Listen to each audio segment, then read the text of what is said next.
الناس اللي هتتربص بحسام حسن وابراهيم حسن احنا معاهم. وقع ماتش ماتشين مفيش مشكله، احنا معاهم.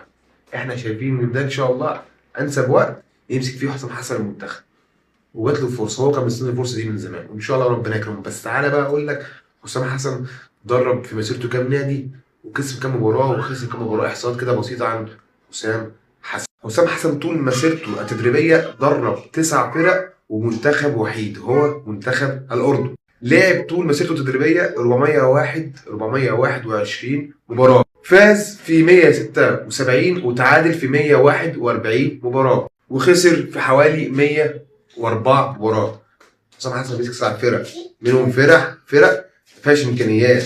خلي بالك. بص، بدايه حسام حسن التدريبيه بعد ما اعتزل سنه 2007 2008 اتجه التدريب. الحاج سيد متولي رئيس النادي المصري قال له تعالى احسن يمسك الفريق. الفريق كان